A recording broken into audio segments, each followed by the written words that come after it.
Congratulations, you've just been accused of witchcraft. No, you didn't do anything wrong. Maybe you sneezed at the wrong moment, or your neighbor's milk went sour. Perhaps you simply existed as a woman past childbearing age. Welcome to medieval Europe's most twisted game show, where the rules change constantly, the judges are corrupt, and literally nobody wins. Tonight, we're walking through every humiliating, absurd test you'd face, trying to prove your innocence. Spoiler alert, the system was designed so you couldn't.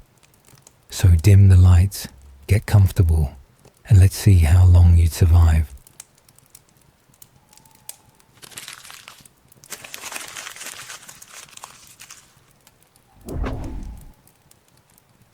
What innocent thing did you do yesterday that could have gotten you burned alive in 1486?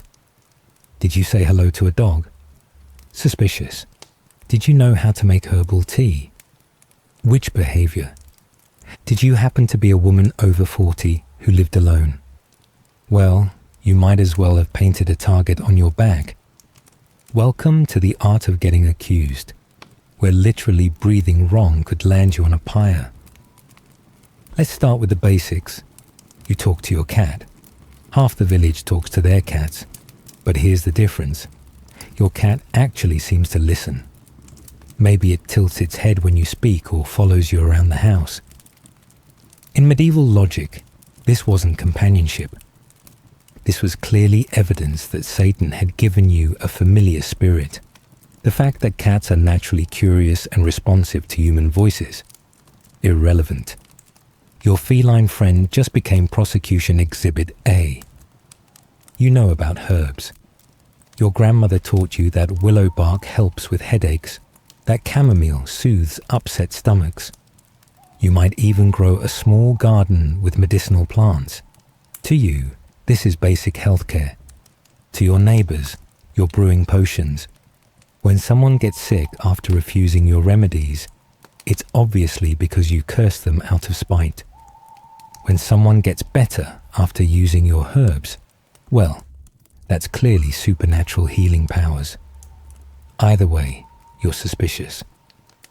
You sneezed at the wrong moment. Not kidding. If you sneezed while someone was talking about their livestock and their cow stopped giving milk the next week, that's your fault. You've hexed their cattle. The fact that cows occasionally have health problems completely unrelated to your nasal passages doesn't matter. Medieval cause and effect worked differently. Everything bad that happened after your sneeze was obviously connected to your sneeze. You have a birthmark, that mole on your shoulder, the port wine stain on your arm, that oddly shaped freckle behind your ear. You've had these marks since birth. But in witch hunting season, they become evidence that Satan personally signed a contract with you.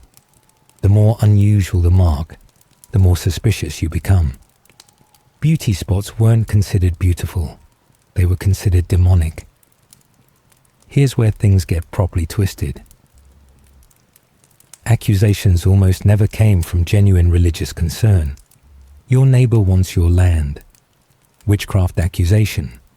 Your business rival wants to eliminate competition. Witchcraft accusation. Someone owes you money and doesn't want to pay. Suddenly you're in league with the devil. The woman who accused you of cursing her bread probably just used old yeast. But blaming you is easier than admitting she's bad at baking. Property disputes dress themselves up as moral outrage. When wealthy widows got accused, their estates mysteriously ended up in the hands of their accusers after execution. When successful midwives faced charges, their competitors stepped in to fill the void. When skilled herbalists got burned, suddenly everyone had to rely on the local physician, who charged 3 times as much for treatments that worked half as well. Being female made you vulnerable. Being elderly made you more vulnerable. Being alone made you most vulnerable of all. Medieval society couldn't quite comprehend women who existed independently. Unmarried women, widows, spinsters. they all threaten the natural order simply by not belonging to a man. If you were old enough to have accumulated knowledge, property, or opinions, you were old enough to be dangerous. If you were past childbearing age, you clearly had no further purpose except possibly serving Satan. The woman down the road gets accused because her cat looks too intelligent. The midwife faces charges because she's delivered 3 babies who died in infancy this year. Never mind that infant mortality rates were catastrophic for everyone. Never mind that she's also delivered dozens of healthy babies. Those 3 deaths prove she's killing infants for devil worship. The herb woman becomes suspicious because she knows which plants help with women's troubles. Clearly, she's brewing love potions and causing inappropriate desires. Living alone multiplied every other risk factor. No husband to vouch for your character. No children to defend you. No family to provide alternative explanations for your behavior. You're isolated, which makes you easy to target and hard to defend. Your daily routines become mysterious simply because nobody witnesses them regularly. What are you doing in that cottage all by yourself? Obviously something wicked. Your independence becomes evidence of unnaturalness. Women were supposed to need men for protection, guidance, and financial support.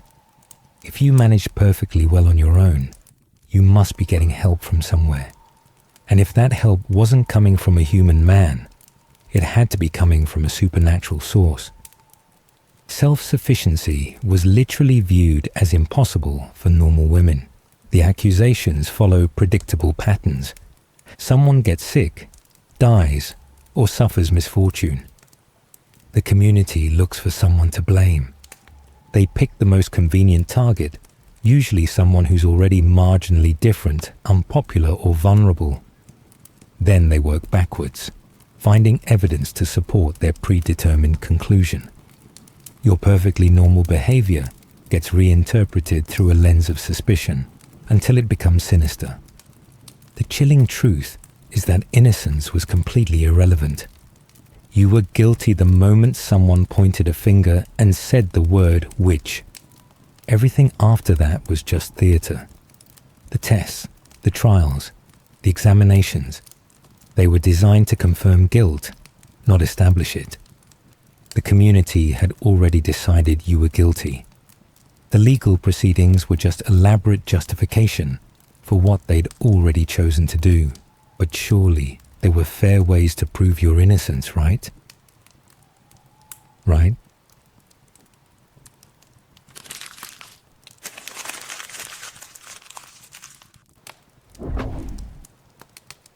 Think the accusations were bad?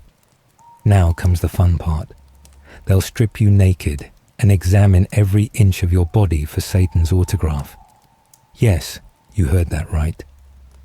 Medieval authorities believed the devil personally signed contracts with his followers, leaving permanent marks on their skin.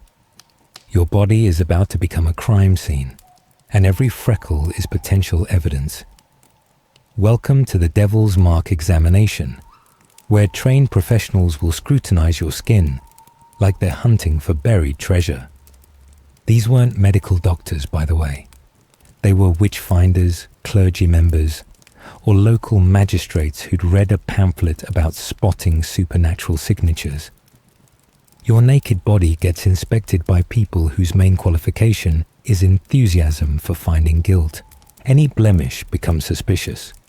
That scar from when you fell as a child, Devil's Mark, the birthmark you've had since infancy, Satan's signature, moles, warts, unusual freckles, port wine stains, even insect bites that haven't healed properly. All potential evidence that you've signed your soul away. Your skin tells the story of a normal human life, but they're reading it as a supernatural contract. The logic gets properly twisted here. Devil's marks were supposedly insensitive to pain and wouldn't bleed when pierced. So the examiners bring out their pins. Long, sharp needles that they'll poke into every suspicious spot on your body. If it hurts and bleeds, that's normal skin. If it doesn't hurt or bleed, Congratulations. You've just proven you're in league with Satan. Here's where the system becomes beautifully rigged. The examiners control both the pins and the interpretation. Some witchfinders used special retractable pins that would appear to penetrate skin without actually doing so. Others simply pressed lightly on certain spots, whilst jabbing hard on others. They could make any mark appear insensitive simply by controlling how much pressure they applied. You're standing naked in front of strangers who are stabbing you with needles, and somehow this is considered a fair legal procedure. The humiliation is intentional. Stripping accused witches served multiple purposes: finding marks, breaking psychological resistance, and providing entertainment for the community. Public nakedness was deeply shameful, especially for women. The examination process was designed to degrade you before it even began testing you. The audience makes it worse. These examinations weren't private medical procedures. They happened in front of crowds. Neighbors, family members, local officials, curious onlookers. People you've known your entire life now get to see you at your most vulnerable, while strangers poke you with sharp objects. Your dignity gets destroyed before they even render their verdict. The examiners document everything. They measure suspicious marks, describe their color and texture, record which ones react to pinpricks. They create detailed maps of your body's imperfections like cartographers charting unexplored territory. Every mole gets catalogued as potential evidence. Every scar becomes part of your supernatural resume. Some marks get special attention. Anything near your genitals becomes particularly suspicious because that's obviously where Satan would want to leave his signature. Supernumerary nipples, extra nipples that some people are born with, were considered smoking gun evidence. These were supposedly where you suckled your familiar spirits. The fact that these are simply minor birth variations didn't matter. They were proof of supernatural nursing duties. The examination can last hours. They're thorough, checking between your toes, behind your ears, inside your mouth, under your arms. No part of your body escapes scrutiny. You're prodded, poked, measured, and documented like livestock at market. Except livestock generally gets treated with more dignity. The results are predetermined. If they find marks that don't bleed or hurt when pierced, you're guilty. If they find unusual birthmarks or scars, you're guilty. If they find supernumerary nipples, you're definitely guilty. But here's the beautiful part. If they don't find any suspicious marks, you're still guilty. You're just clever enough to hide your devil's marks through supernatural means. Some accused witches got shaved completely. Head to toe, every bit of hair removed so no mark could hide. Imagine standing naked and hairless in front of hostile crowds, whilst officials examine your scalp, eyebrows, and private areas for signs of Satan's penmanship. The degradation was absolute and intentional. The pin test continued until they got the results they wanted. Examiners would keep trying different spots, different pressures, different pins, until they found somewhere that didn't react properly. Human skin isn't perfectly uniform. Some areas are naturally less sensitive than others. Eventually, they'd find a spot that suited their purposes. Professional witchfinders made good money from these examinations. Towns paid handsomely for expert mark detection services. The more marks they found, the better their reputation became. They had financial incentives to find guilt, and they were very good at their jobs. Business was booming in the supernatural signature detection industry. Your body becomes evidence against you in ways that would make modern forensic experts weep. A lifetime of normal human wear and tear, accidents, illnesses, genetic variations, simple aging, gets reinterpreted as proof of devil worship. Your skin tells the story of being human, but they're reading it as a supernatural confession. The cruel irony hits hardest here. Your body's natural imperfections, the things that make you uniquely human, become evidence of supernatural evil. Every mark tells a story. Childhood accidents, genetic inheritance, life's normal wear and tear. But in the examination room, these human stories become Satan's autobiography, written across your flesh. If they couldn't find Satan's signature, don't worry. They had other foolproof methods.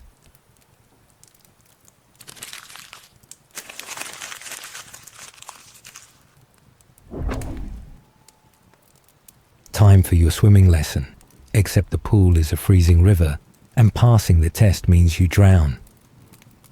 Welcome to the water ordeal, medieval Europe's most famous witch test, and definitely its most twisted. The logic here will make your brain hurt, so let's walk through it slowly. If you sink like a stone and drown, congratulations, you're innocent. If you float like a cork, you're guilty of witchcraft, and they'll execute you anyway. Either way, you're dead, but at least one death comes with a clean conscience. This is the water ordeal, the most paradoxical test ever devised by human minds. The theory goes like this. Holy water naturally rejects unholy things. Since all water was considered blessed by God, it would refuse to accept a witch into its depths. Pure water couldn't contaminate itself by allowing a devil worshipper to sink beneath its surface. Therefore, if you float, you must be a witch. If you sink and drown, well, you die innocent. Medieval logic at its absolute finest. The preparations are elaborate and terrifying. They bind your hands and feet with ropes. Sometimes your right thumb tied to your left toe, left thumb to right toe. This creates a sort of human pretzel that makes swimming impossible, even if you were an Olympic athlete. The binding serves multiple purposes. It prevents you from swimming to save yourself. It makes floating more likely by changing your body's position in the water, and it ensures you can't escape even if you somehow survive. The crowd gathers like it's the medieval equivalent of a football match. This isn't a quiet legal proceeding tucked away in some courthouse. The water ordeal is public entertainment, complete with spectators, vendors selling food, and families bringing children to watch justice being served. People travel from neighboring villages to see the spectacle. It's community bonding through shared violence, medieval style. They choose the location carefully. Sometimes it's the local river. Sometimes a specially constructed pond near the church. The water needs to be deep enough for proper drowning, but shallow enough that spectators can see everything clearly. Some towns build permanent dunking pools specifically for witch testing, complete with ropes and pulleys for lowering the accused. These installations become tourist attractions, drawing visitors who want to see where justice gets dispensed. The ceremony begins with prayers and blessings. The priest sanctifies the water, making it extra holy and therefore extra likely to reject witches. They're not just throwing you into any old pond.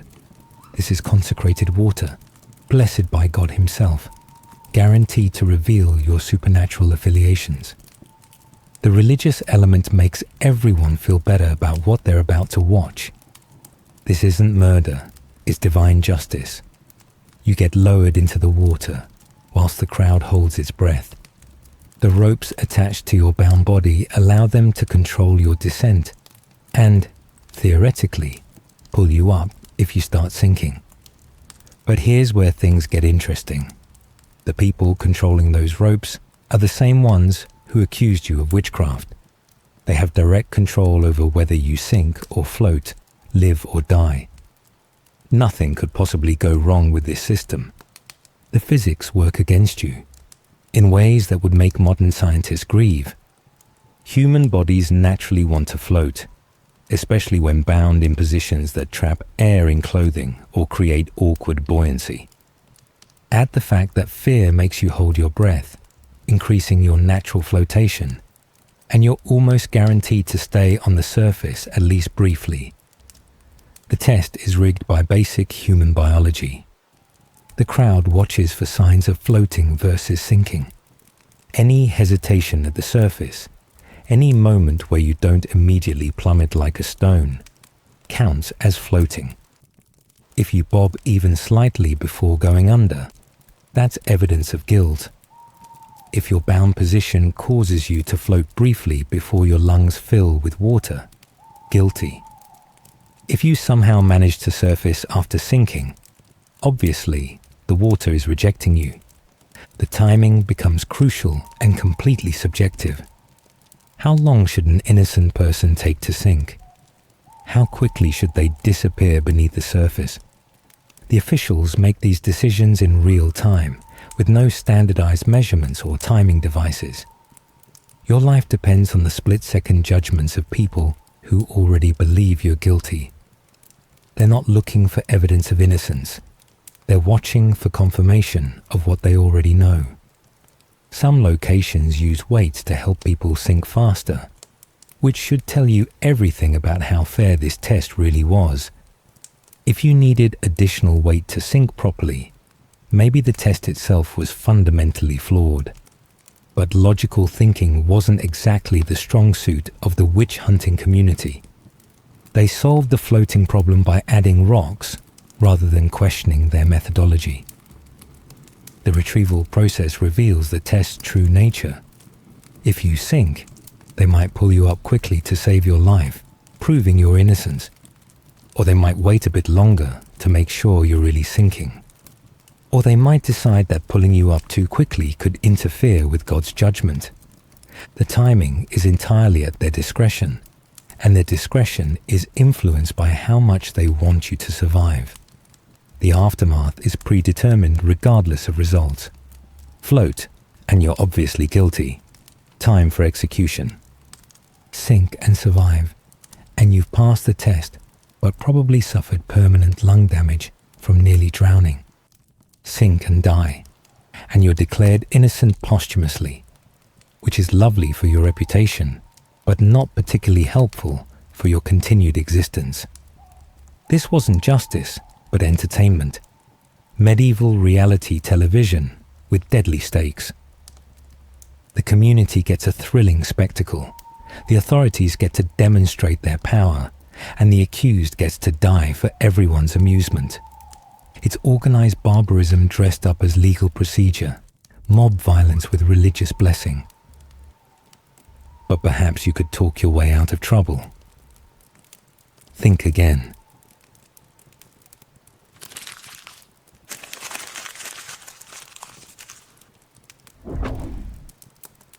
Welcome to medieval society's most deadly etiquette guide, where every choice you make could be your last.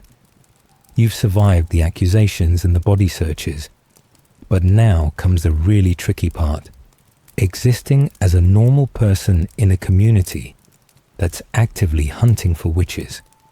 Every word you speak, every skill you display, every reaction you have gets scrutinized for signs of supernatural influence. The rules for appearing normal are simple. Don't be too anything. Don't be too smart, because intelligence in women was inherently suspicious. Can you read? That's dangerous knowledge that could only come from devil worship. After all, why would a woman need to read unless she was studying spell books? Can you do arithmetic? Obviously, you're calculating curses and hexing formulae. Do you know about astronomy or medicine? You must be communing with dark forces to gain such unnatural wisdom. Smart women were threats to the natural order, where men held all the knowledge and women stayed quietly ignorant. But don't be too ignorant either, because stupidity was clearly evidence of being bewitched. If you couldn't answer simple questions or seem confused during interrogation, that proved the devil had addled your wits as payment for your soul. If you appeared slow or simple-minded, you were obviously under supernatural influence. The devil made people stupid, so they'd be easier to control. Your ignorance became proof that Satan was pulling your strings. Don't be too wealthy, because unexplained prosperity meant you were getting supernatural assistance with your finances. How does a woman acquire property or run a successful business without male guidance? Obviously through demonic intervention. Your thriving bakery, profitable herb garden, or successful livestock couldn't possibly result from hard work and skill. You must have signed a contract with Satan in exchange for economic success. Wealth without a husband was inherently suspicious. Don't be too poor either, because desperation drove people to devil worship. If you were struggling financially, you were prime recruitment material for Satan. Poor women would obviously sell their souls for food, shelter, or relief from poverty. Your financial troubles proved you were vulnerable to supernatural temptation. Poverty made you dangerous because desperate people made deals with devils. The gender dynamics make these rules even more twisted. When men displayed knowledge, they were scholars, physicians, or learned gentlemen.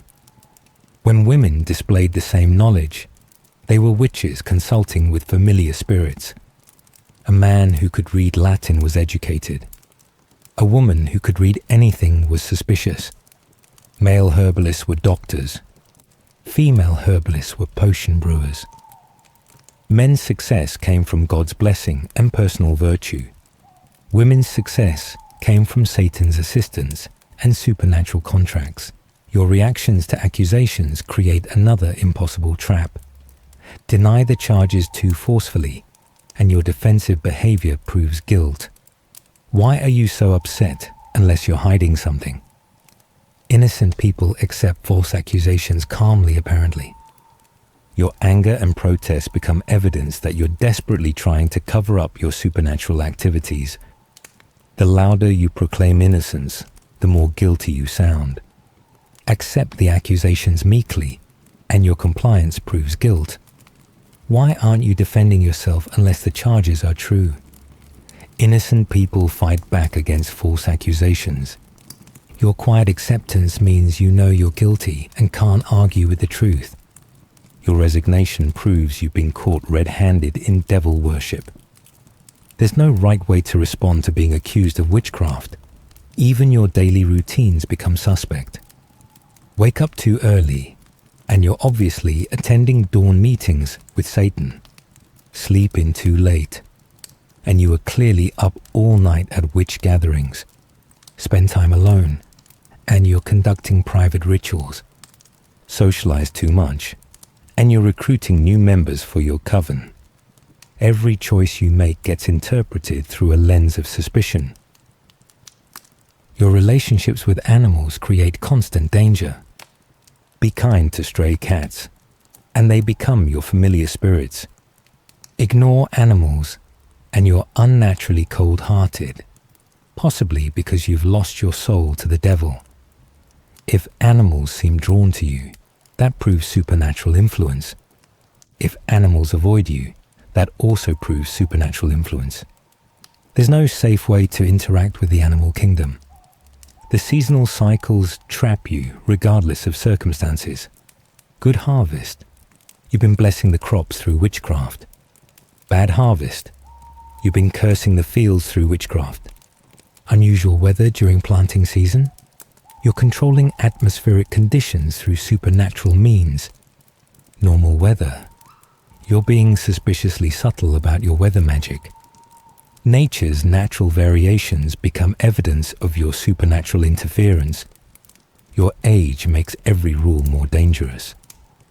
Young women who displayed knowledge were precocious in suspicious ways. How could someone so young know so much without supernatural tutoring? Old women who displayed knowledge had clearly been studying witchcraft for decades. Your years of experience became evidence of your lengthy service to Satan. Middle-aged women hit the sweet spot of maximum suspicion. Old enough to be experienced witches, but young enough to be actively dangerous. The community watches everything you do with hostile eyes. Your neighbors document your daily routines, looking for patterns that might reveal supernatural activities. They monitor your visitors, your shopping habits, your sleep schedule. Everyone becomes a potential witness against you, gathering evidence for future accusations. Privacy doesn't exist when the entire village is conducting surveillance. The cruel truth emerges clearly. These rules were designed to be unwinnable. Someone would always find you suspicious regardless of how carefully you navigated the social expectations. The system needed scapegoats, and it created conditions where anyone could become one at any moment. Your guilt was predetermined. The impossible social rules just provided justification for destroying you. Speaking of suspicion, your neighbors were about to become your worst enemies.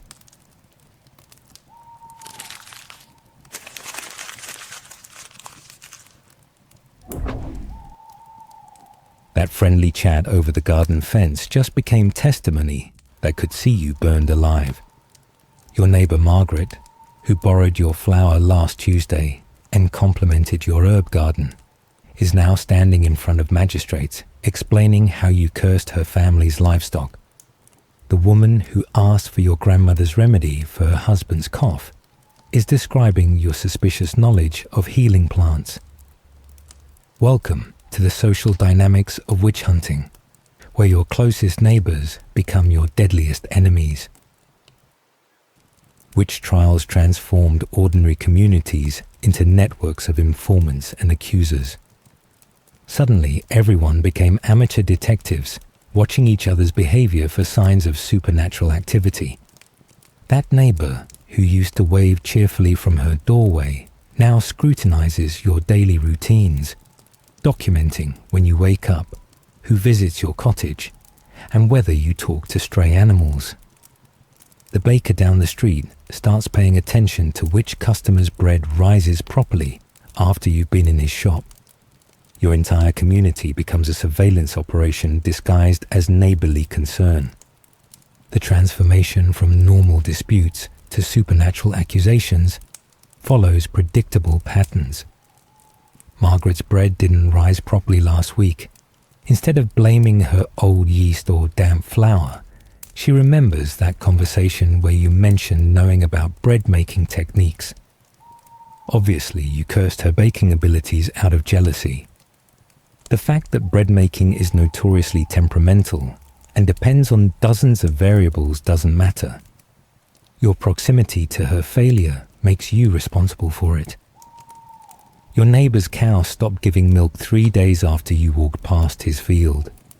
Never mind that cows occasionally have health problems, that the weather's been unusually cold, or that his cow is getting old. He remembers you glanced at his livestock whilst passing by. That glance was clearly the evil eye, a supernatural curse designed to destroy his dairy production. Your perfectly normal acknowledgement of his cow becomes malevolent witchcraft in retrospect. The accusations reveal their true motives when you examine them closely.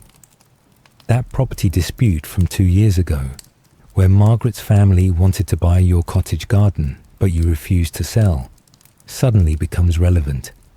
Your refusal wasn't about sentimental attachment or fair pricing. You were obviously planning to use that land for supernatural activities. Margaret's accusations aren't about protecting the community from evil. They're about finally getting your property after you're executed. The woman who accused you of cursing her husband's illness has a more personal grievance. Her husband used to visit your cottage frequently, ostensibly to buy herbs for various ailments. She suspected he was more interested in you than your medicinal plants. Rather than confront her husband about his wandering attention, she decides you must have bewitched him with love magic. Your imagined romantic powers become evidence of devil worship. It's easier to blame supernatural seduction than admit her husband finds you attractive. Your successful vegetable garden creates multiple enemies simultaneously. The neighbors whose crops failed this year can't accept that you simply work harder, know more about soil conditions, or have better seeds. Your thriving plants must result from supernatural assistance. You're clearly making pacts with garden demons or using witchcraft to steal nutrients from neighboring plots. Your agricultural success becomes evidence of otherworldly intervention rather than earthly skill. The system actively encourages these accusations by protecting accusers and rewarding testimony. People who testify against accused witches face no legal consequences for false statements. There's no penalty for lying, exaggerating, or inventing evidence entirely. The authorities want convictions, and they create conditions that make accusations easy and profitable. Your neighbors can destroy you with impunity whilst claiming religious duty. The rewards extend beyond simple legal protection. Successful accusers often receive portions of the condemned witch's confiscated property. That cottage garden Margaret always wanted could become hers after your execution. The woman who accused you of love magic might inherit your herb drying equipment and customer relationships. Your death becomes their opportunity for advancement, wrapped in righteous justification. The social psychology behind these transformations reveals humanity's darkest tendencies. Fear makes people irrational, but it also makes them cruel. When communities feel threatened by mysterious forces, they need someone to blame. The most convenient targets are people who are already slightly different, unpopular, or vulnerable. Your neighbors don't actually believe you're consorting with Satan. They believe you're a safe person to sacrifice for community cohesion. The mob mentality spreads accusations like wildfire. Once one person publicly accuses you, others feel permission to voice their own suspicions. That time you argued with the butcher about overpriced meat becomes evidence of your hostile temperament. The occasion when you refuse to lend money to a neighbor becomes proof of your unnatural selfishness. Every past disagreement gets reinterpreted as evidence of your supernatural malevolence. Your defenders disappear rapidly once accusations begin flying. People who might normally speak up for your character suddenly remember urgent business elsewhere. Defending an accused witch is dangerous. It might make you look like an accomplice or another potential target. Your friends develop selective amnesia about your kindness, your helpfulness, your years of good neighborship. Self-preservation trumps loyalty every time. The betrayals cut deepest when they come from people you trusted. The woman whose children you helped deliver now claims you were cursing them during birth. The man whose broken arm you treated with herbal poultices now says you are marking him for future supernatural attacks. Your acts of kindness become evidence of manipulation. Your helpfulness becomes proof of ulterior motives. The chilling realization hits hardest here. Your closest neighbors had the most power to destroy you. They knew your daily routines, your personality quirks, your family history. They could provide convincing details that made their accusations sound credible. They could cite specific conversations, describe your behavior patterns, and offer intimate knowledge that prosecutors found compelling. Your proximity to these people, the very familiarity that should have protected you, became the weapon they used to destroy you. But surely, the legal system would protect you from false testimony. Hopefully.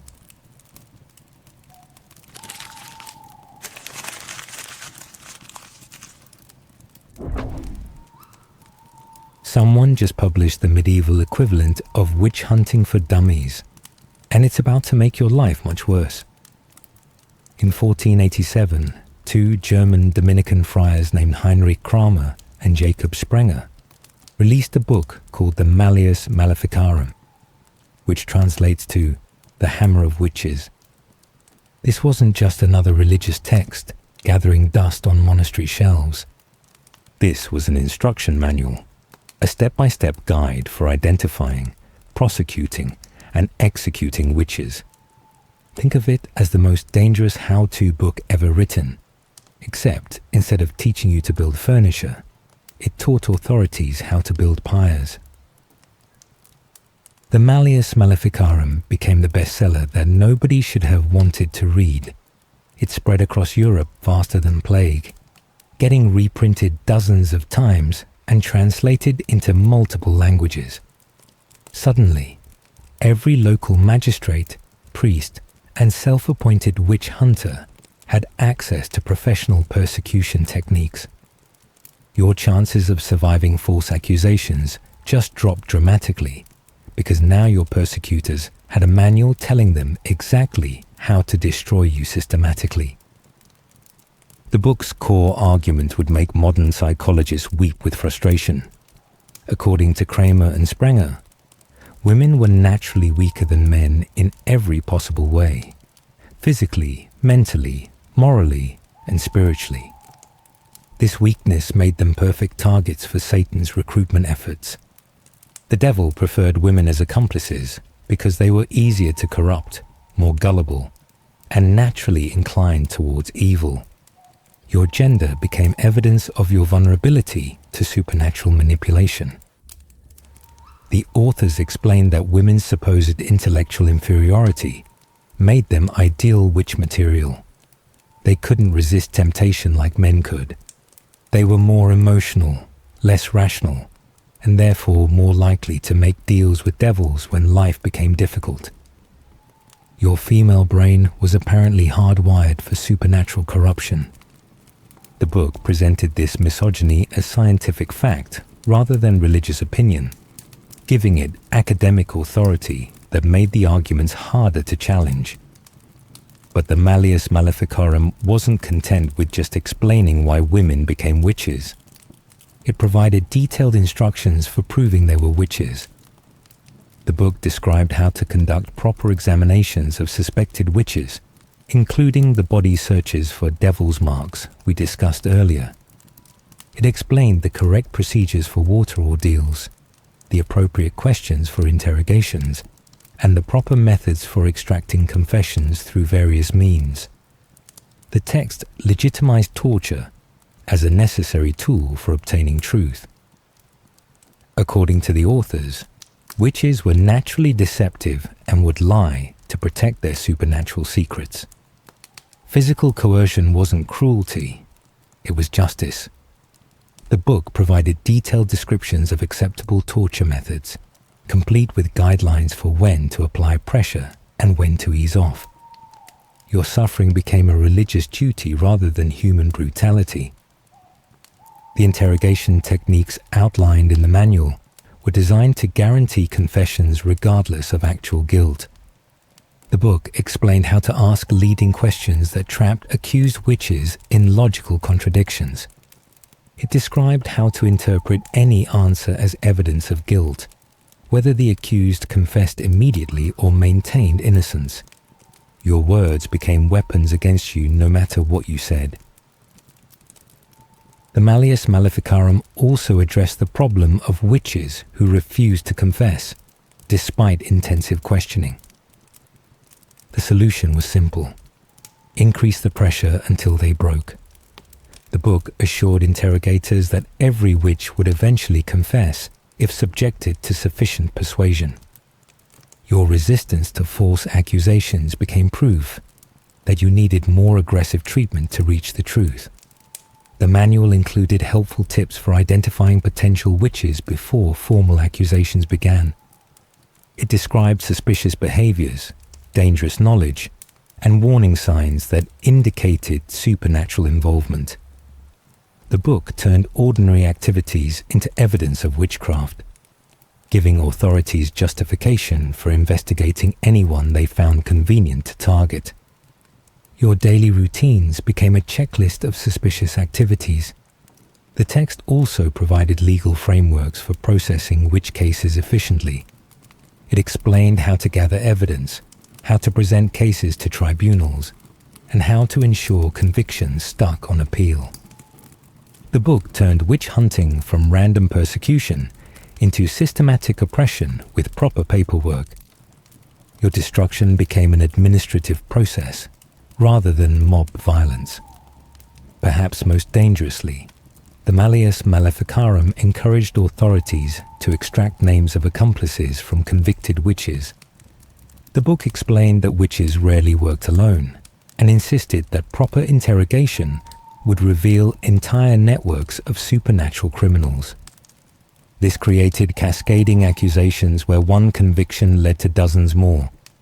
Your confession under torture didn't just doom you, it doomed everyone you named whilst trying to stop the pain. The manual spread its influence through religious and secular authorities alike. Protestant and Catholic regions both adopted its methods, despite their theological differences. The book transcended religious boundaries because it offered practical solutions to communities plagued by mysterious misfortunes. Your persecution became ecumenical. Everyone could agree on witch hunting techniques even when they disagreed about everything else. The standardization created by the Malleus Maleficarum made witch trials more efficient and more deadly. Before its publication, persecution methods varied wildly between regions. Some areas were relatively lenient, others were brutal, but most were inconsistent. The book created uniform procedures that ensured systematic oppression regardless of local customs or individual officials' temperaments.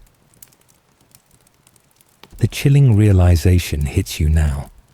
Your persecution wasn't random cruelty driven by ignorant superstition. It was systematic, documented oppression carried out by people following detailed instructions written by educated authorities. The Malleus Maleficarum transformed witch hunting from occasional outbursts of community violence into professional persecution, backed by religious scholarship and legal procedure.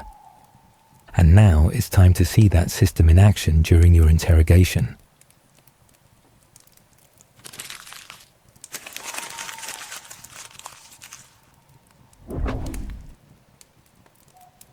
Welcome to medieval Europe's most efficient confession booth, where everyone eventually admits to everything. You've survived the accusations, the examinations, and the impossible social rules, but now comes the part where they stop pretending this is about justice. Welcome to the torture chamber, where innocence goes to die, and confessions get manufactured faster than a medieval assembly line. The room smells of fear, blood, and burning flesh. The tools hang on walls like a craftsman's workshop, except these instruments are designed to break humans rather than build furniture. The torture chamber operates on beautifully twisted logic that would make modern legal scholars whine. If you confess immediately when shown the instruments, you're obviously guilty and trying to avoid pain. If you maintain your innocence whilst being tortured, you're guilty but stubborn, requiring more aggressive persuasion to reach the truth. If you eventually confess after hours of agony, that proves that torture worked and revealed your hidden guilt. There's no scenario where torture doesn't confirm what they already believe about you. The variety of torture methods reads like a sadist's shopping catalogue. Thumbscrews slowly crush your fingers until the bones crack and splinter. The rack stretches your body until your joints dislocate and your spine separates. Strappado hoists you by your arms tied behind your back, dislocating your shoulders, whilst your own body weight does the damage. The boot crushes your legs between iron plates tightened with screws. Each device targets different parts of your body, ensuring interrogators can inflict maximum suffering whilst keeping you alive and conscious. Sleep deprivation becomes a torture method all its own. They keep you awake for days, sometimes weeks, using shifts of interrogators who work around the clock.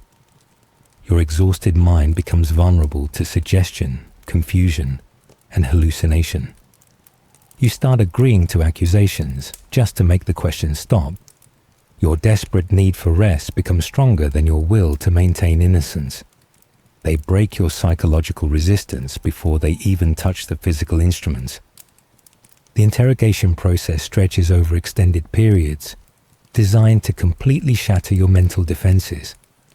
Today, they show you the instruments and explain what each one does to human bodies. Tomorrow, they apply light pressure whilst asking the same questions repeatedly. Next week, they escalate to serious pain, whilst demanding not just confessions, but detailed descriptions of your supernatural activities. The slow escalation gives you time to anticipate each new level of suffering, multiplying the psychological damage. The questions become increasingly elaborate and specific as the torture continues. They don't just want you to admit being a witch. They want detailed confessions about your relationship with Satan, descriptions of Sabbath gatherings, lists of spells you've cast, explanations of your supernatural powers. Your tortured mind starts inventing answers to stop the pain, creating elaborate fantasies about devil worship that sound convincing because you're desperate to give them what they want. The naming of accomplices creates cascading networks of destruction that spread like wildfire through communities. Under torture, you'll name anyone they suggest, anyone you can remember, anyone whose names pop into your pain-addled brain. Your neighbor Margaret, the baker's wife, your sister's friend, that woman who looked at you strangely last market day. Each name becomes a new accusation, a fresh target for the torture chamber. Your confession doesn't just destroy you, it dooms dozens of others who now face the same impossible choice. The torture techniques evolve throughout your interrogation, based on your responses and resistance levels. If thumbscrews don't break you quickly enough, they move to the rack. If physical pain isn't sufficient, they add psychological torture like threatening your family members or forcing you to watch others being tortured. If you confess but they want more details, they apply pain until your stories become sufficiently elaborate and incriminating. The officials conducting these sessions aren't sadistic monsters enjoying your suffering. They're bureaucrats doing their jobs according to official procedures outlined in manuals like the Malleus Maleficarum. They document everything carefully: your responses, your confessions, your physical condition. They take breaks for meals whilst you hang from hooks or lie broken on racks. Your agony is their daily routine, as ordinary and methodical as any other administrative task. The impossible choice crystallizes as the torture continues: death by prolonged suffering or death by quick execution. Confessing means you'll be burned or hanged, but the torture stops immediately. Maintaining innocence means the torture continues indefinitely until you break, die, or somehow convince them you're telling the truth. Most people choose confession because dying quickly seems preferable to dying slowly over weeks or months of escalating agony. The psychological damage extends far beyond physical pain into complete destruction of your sense of self and reality. Under extreme duress, you start believing your own forced confessions. Your mind creates false memories to match your testimony, inventing elaborate supernatural experiences that feel real because you've described them so many times. The line between truth and fiction disappears entirely as your tortured brain adapts to survive by accepting whatever reality your captors demand. The confession factory operates with ruthless efficiency because torture virtually guarantees admissions of guilt, regardless of actual innocence. The human body and mind have breaking points that make sustained resistance impossible. Everyone confesses eventually. The only variables are how long they hold out and how many others they implicate whilst trying to stop their suffering. The system doesn't seek truth. It manufactures predetermined conclusions through systematic application of unbearable pain. the horrifying realization becomes unavoidable. Torture doesn't reveal guilt, it creates it. The confessions extracted in these chambers aren't evidence of supernatural crimes, but products of human desperation under impossible circumstances. Every admission of devil worship, every detailed description of Sabbath gatherings, every naming of accomplices represents someone choosing quick death over prolonged agony, rather than actual guilt being uncovered through rigorous investigation. Some people even turned this horror into a profitable business.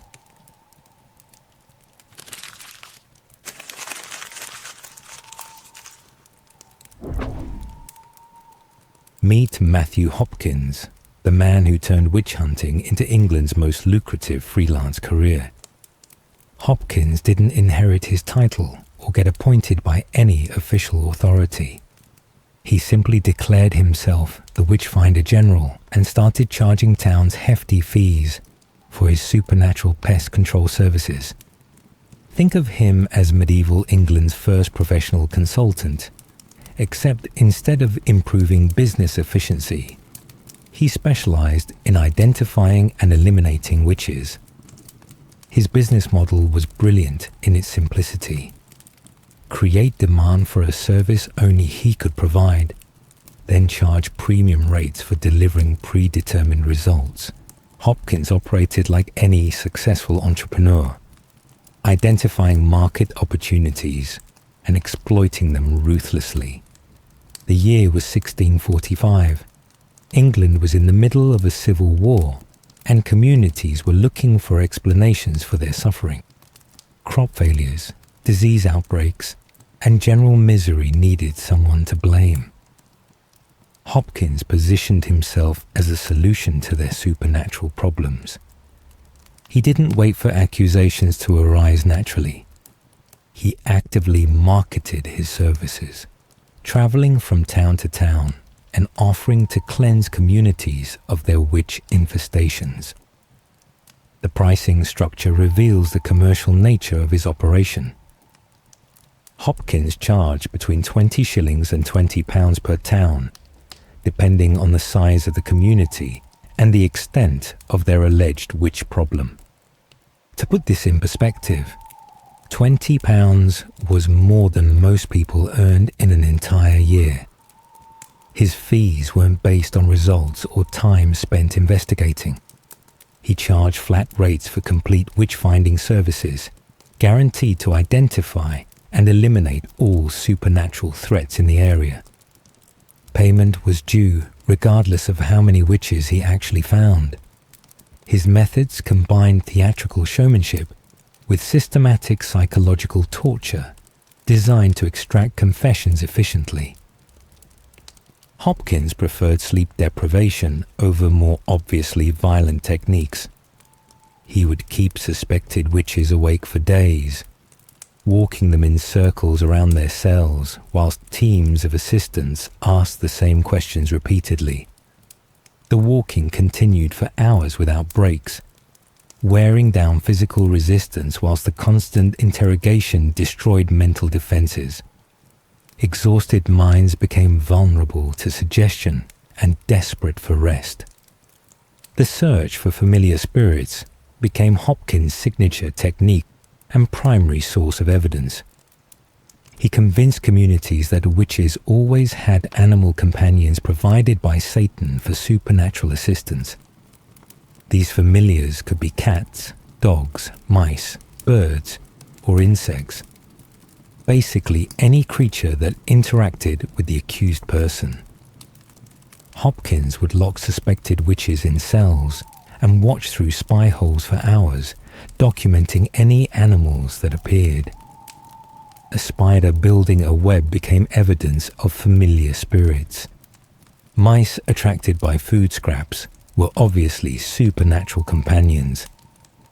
Hopkins and his associates travelled across East Anglia like a medieval touring company, except their performances ended with executions instead of applause. They moved systematically through Essex, Suffolk, Norfolk, and surrounding counties, leaving trails of death and substantial bills. Each town visit followed the same pattern. Arrive with great fanfare, identify multiple witches, conduct elaborate investigations, extract confessions through sleep deprivation, and depart with payment after the executions. Their reputation preceded them, creating expectations that guaranteed they would find witches wherever they went. The profit motive corrupted every aspect of the witch-finding process, because Hopkins' income depended directly on finding guilt rather than truth. More accusations meant more investigations.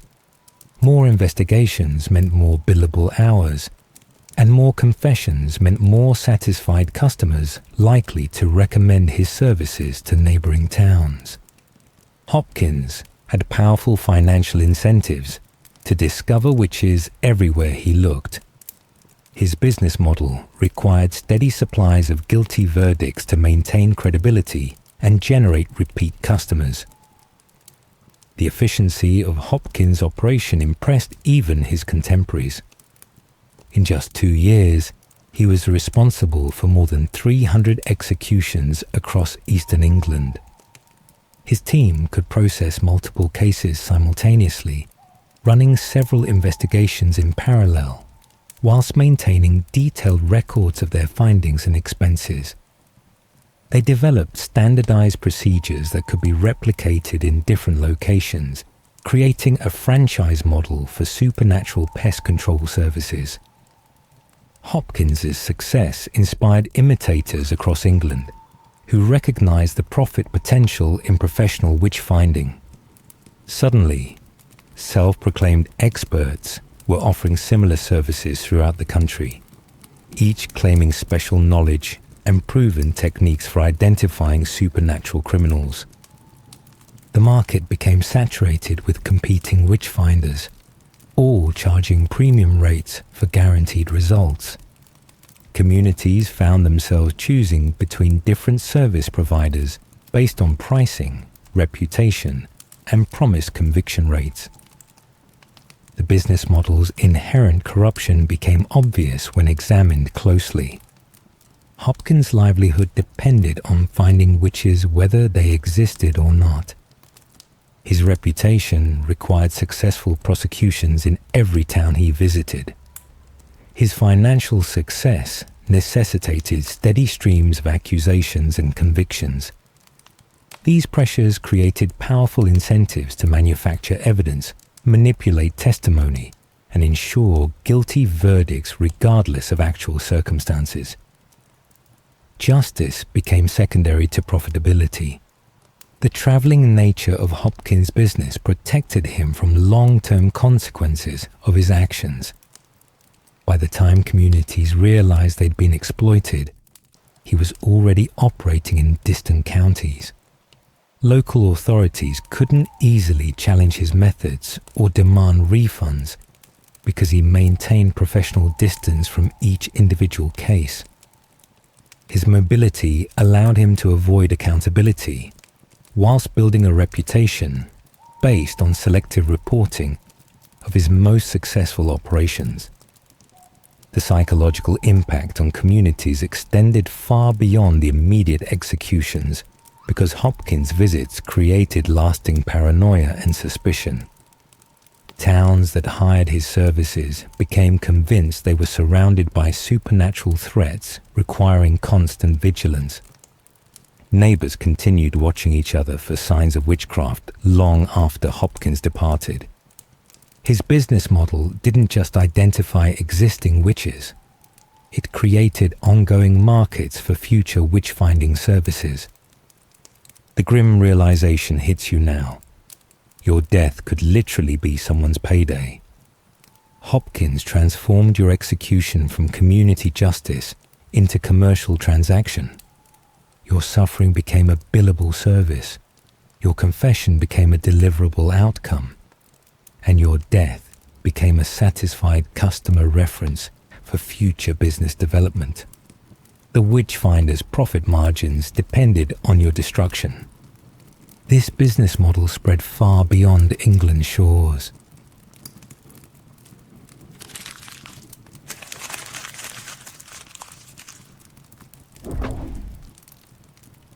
Welcome to Salem, where your ghost can testify against you even whilst you're sitting in the courtroom. You think you've heard about unfair legal procedures? Salem, Massachusetts, in 1692, took European witch-hunting methods and added a uniquely American innovation that made defense literally impossible. They called it spectral evidence, and it meant that victims could claim to see your spirit attacking them, whilst your physical body sat chained in the courthouse. Your ghost was apparently moonlighting as a supernatural criminal without your knowledge or consent. The Salem witch trials took everything Europe had learned about persecution and refined it into something far more efficient and deadly. The Puritans who settled Massachusetts brought their witch-hunting knowledge from England, but they weren't content to simply copy existing methods. They innovated, creating new forms of evidence that made conviction easier and defense impossible. Salem became the laboratory where witch hunting evolved into its most sophisticated and lethal form. Spectral evidence worked like this. Accusers claimed they could see the accused person's spirit leaving their body and attacking victims through supernatural means. Your spectre could allegedly pinch, bite, choke, or torment people, whilst your physical body remained elsewhere entirely. The victims would writhe in apparent agony, pointing at empty air and describing how your ghost was tormenting them. The fact that nobody else could see these spiritual attacks didn't matter. The victim's testimony about invisible assaults became legally admissible evidence of your guilt. The concept made defense absolutely impossible, because how do you prove your ghost didn't do something?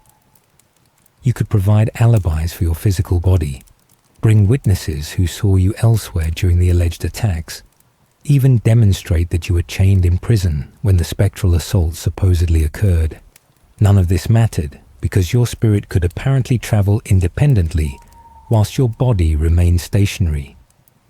Your soul was on trial, not your flesh, and souls don't follow the laws of physics.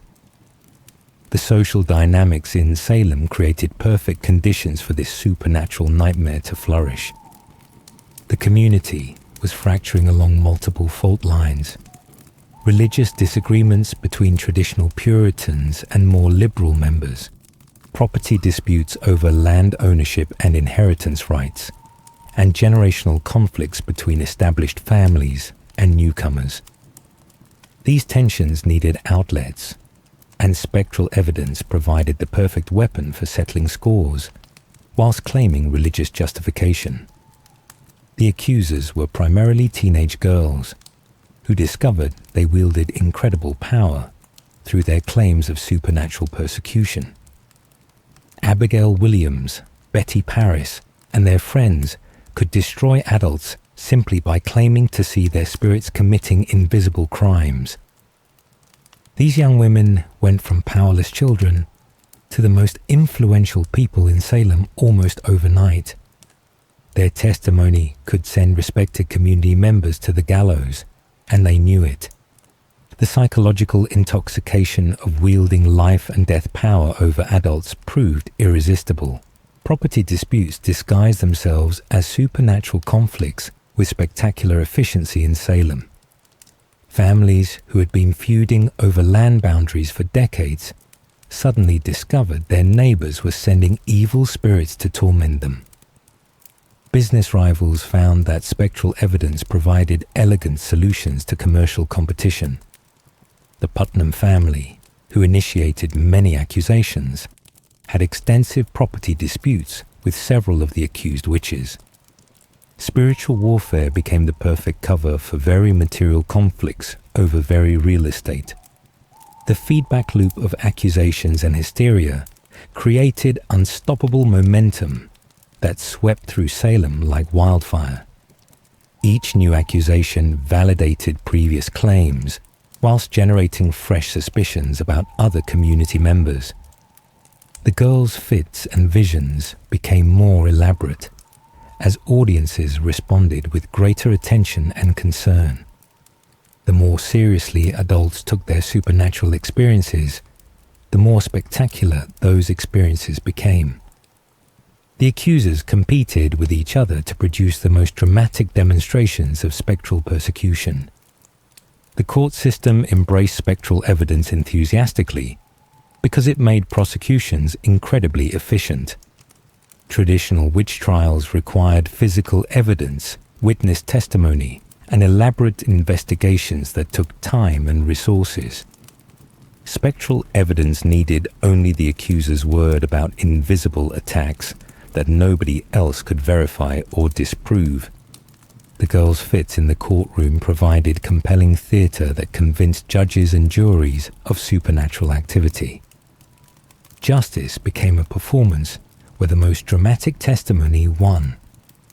The Salem innovation spread fear through the community in ways European witch trials never achieved.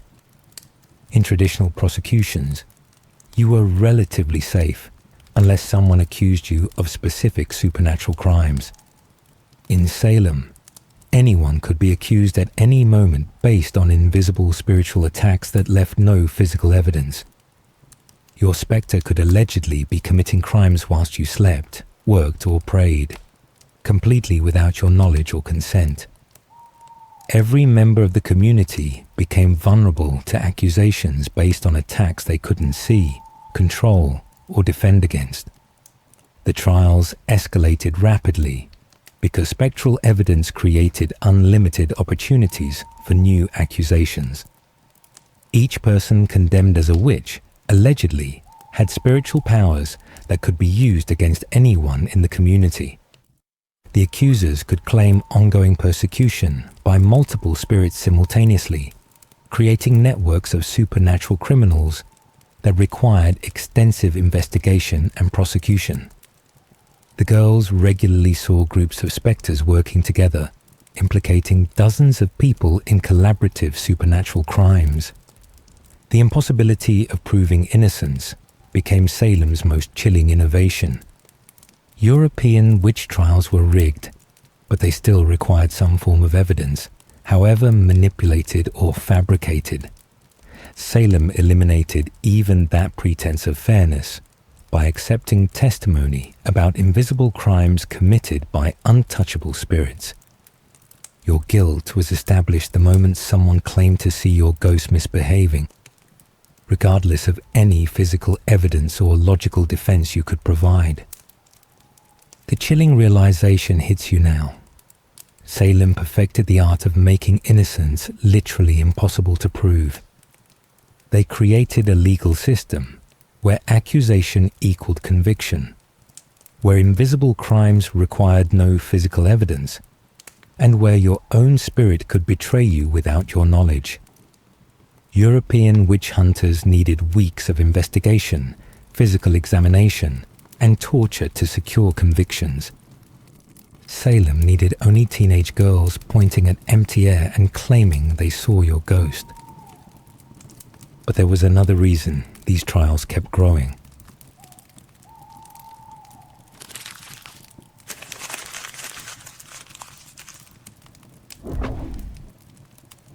Surprise! Your execution comes with a free estate transfer to your accusers. You thought witch trials were about protecting communities from supernatural threats. Think again. These proceedings functioned as elaborate legal mechanisms for redistributing wealth from inconvenient property owners to people who wanted their assets. Your death wasn't just spiritual justice. It was the final step in a property transfer scheme that would make modern estate agents weep with envy. The legal framework made property seizure automatic and irreversible once you were convicted of witchcraft.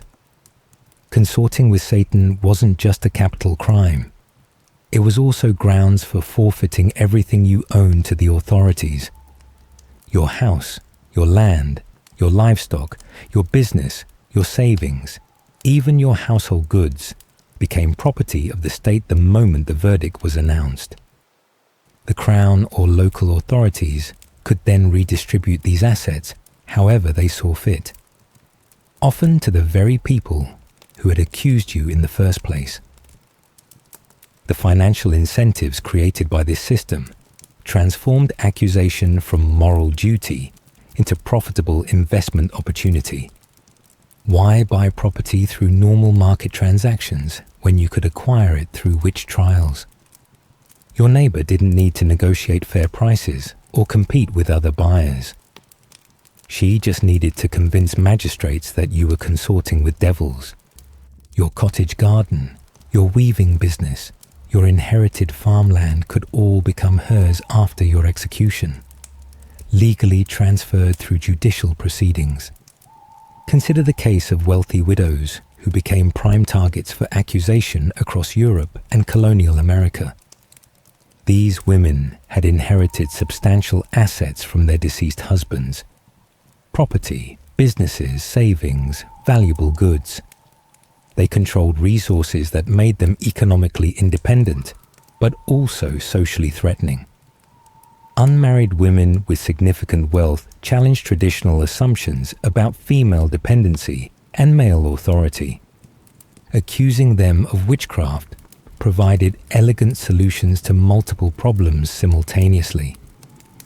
The widow's accusers often included family members who felt cheated out of inheritances, business competitors who wanted to eliminate successful rivals, and neighbors who coveted valuable properties. Her death would trigger redistribution of assets that had been locked up in female ownership. The accusations weren't about protecting the community from supernatural threats. They were about freeing up economic resources for redistribution to more deserving recipients, usually male relatives or prominent community members. Women who operated successful businesses faced particular vulnerability because their prosperity seemed unnatural and therefore suspicious. How could a woman run a profitable brewery, bakery, or textile operation without male guidance? Obviously through supernatural assistance.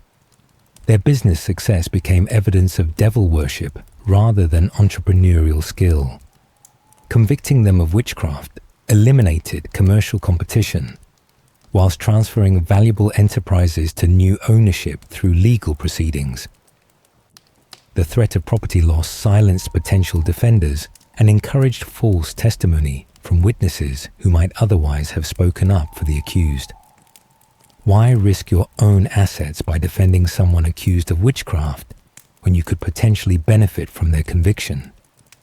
Friends and family members who might normally provide character references or alibis suddenly discovered urgent reasons to avoid involvement in witch trials. Self-preservation trumped loyalty when property rights were at stake. The system encouraged testimony from witnesses who stood to benefit financially from convictions. Servants could inherit from employers, neighbors could acquire adjacent properties, and business partners could buy out condemned associates at bargain prices. The promise of economic advancement provided powerful incentives for people to remember suspicious activities, unusual behaviors, and supernatural occurrences that supported prosecution cases. Local authorities and court officials also profited handsomely from witch trials through legal fees, administrative costs, and direct asset seizures. The process of confiscating, inventorying, and redistributing condemned witches' property created multiple revenue streams for everyone involved in the judicial system. Prosecutors, judges, clerks, and bailiffs all collected fees based on the value of seized assets.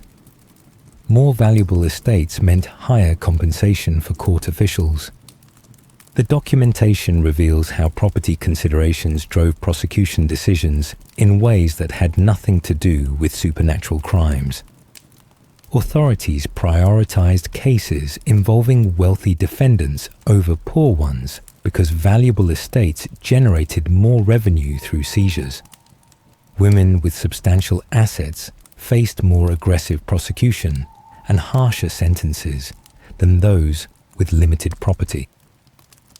The witch trial's intensity correlated directly with the potential financial returns from successful convictions. The timing of accusations often coincided suspiciously with property disputes, inheritance conflicts, and business disagreements that had been simmering for months or years.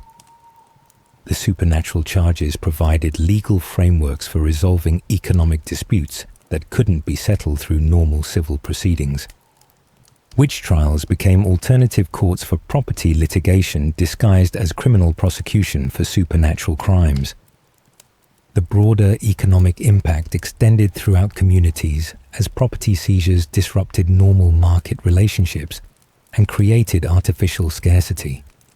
Successful businesses closed when their owners were executed.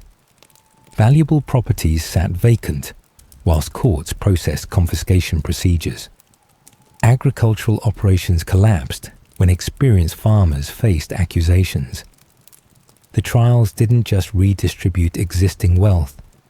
They destroyed productive capacity and reduced overall community prosperity.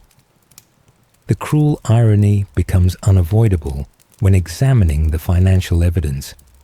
Communities impoverish themselves through witch trials, whilst claiming to protect their economic interests from supernatural threats. The prosecutions destroyed successful enterprises, eliminated skilled workers, and created legal uncertainty that discouraged investment and innovation. The short-term gains from property seizures came at enormous long-term cost to community prosperity and social stability. The bitter truth emerges clearly from the historical record. Witch trials were often elaborate property theft schemes dressed up as religious justice. The supernatural accusations provided legal cover for transferring assets from inconvenient owners to more politically connected recipients. Your execution wasn't about protecting society from evil. It was about redistributing your wealth to people who had better connections with local authorities. This explains why certain types of women were especially vulnerable.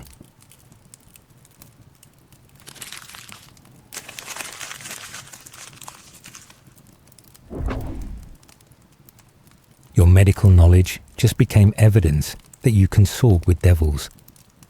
You know how to ease childbirth pain, treat infected wounds, and brew remedies for common ailments. In any reasonable society, these skills would make you valuable.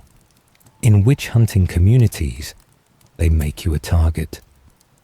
Welcome to the healer's deadly dilemma, where saving lives becomes evidence of supernatural powers, and medical knowledge transforms into proof of devil worship.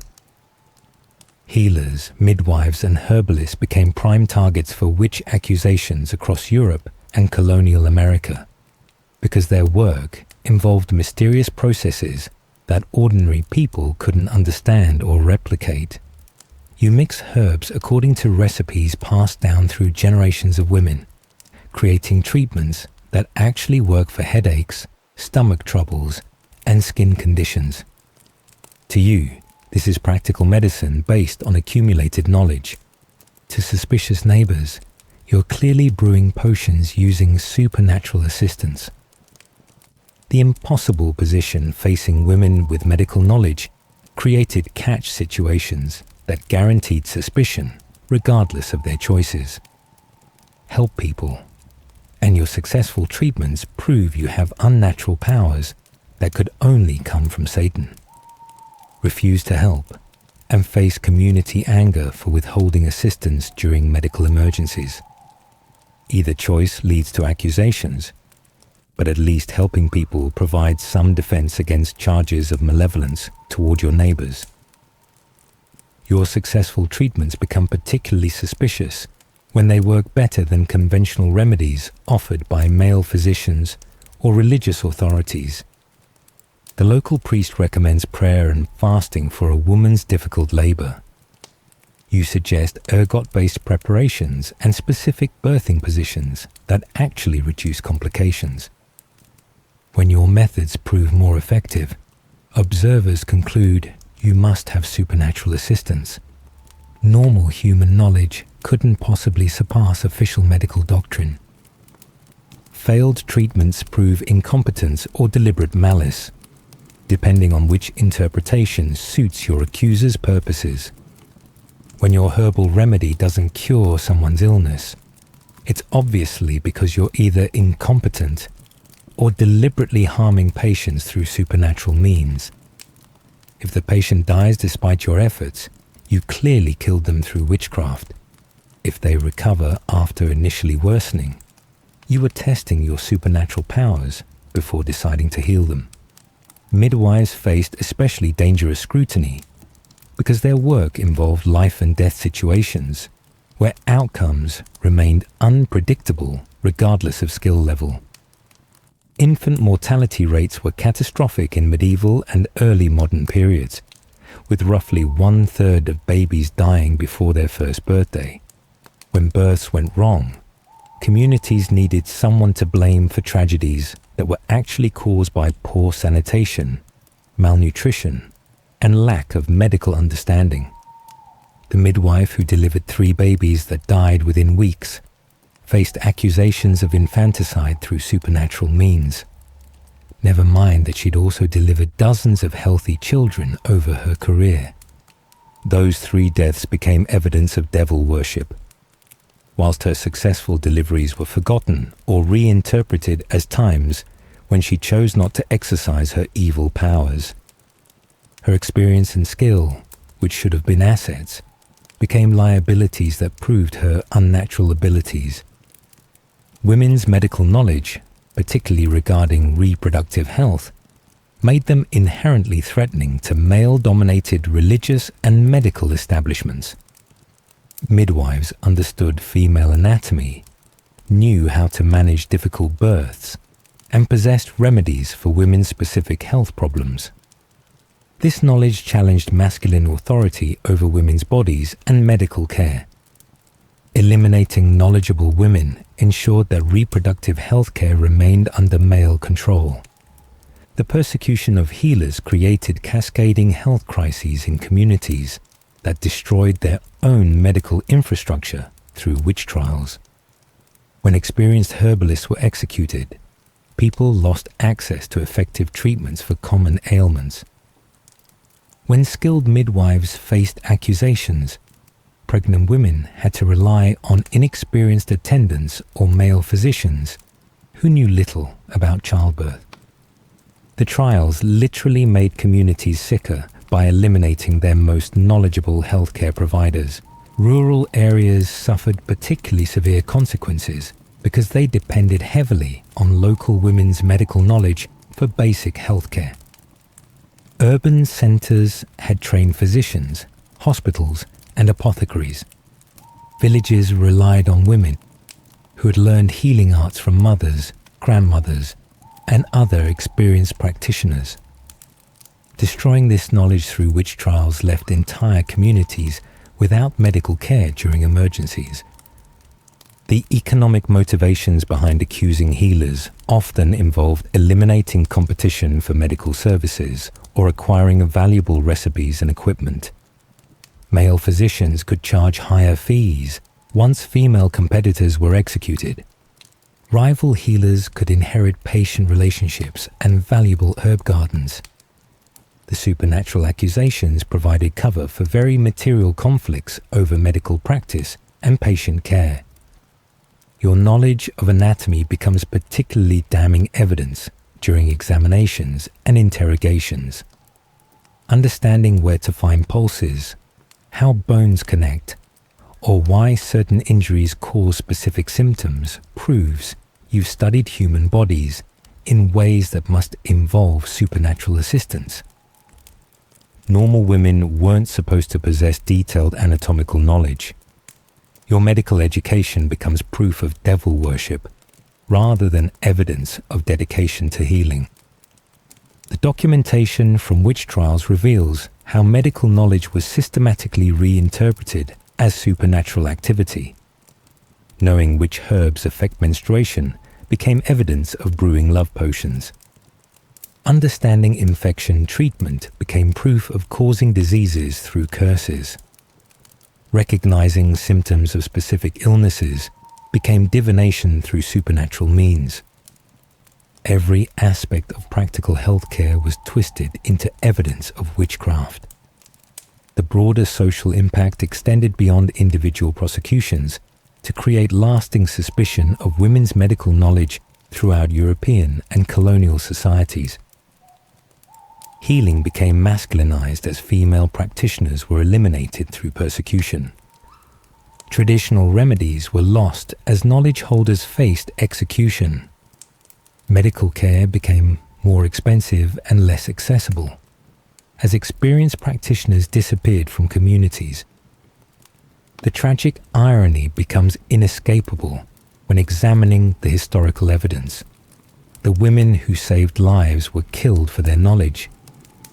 Communities destroyed their own healthcare systems, whilst claiming to protect themselves from supernatural threats. The persecution of healers created more suffering, higher mortality rates, and reduced medical care exactly when populations needed skilled practitioners most.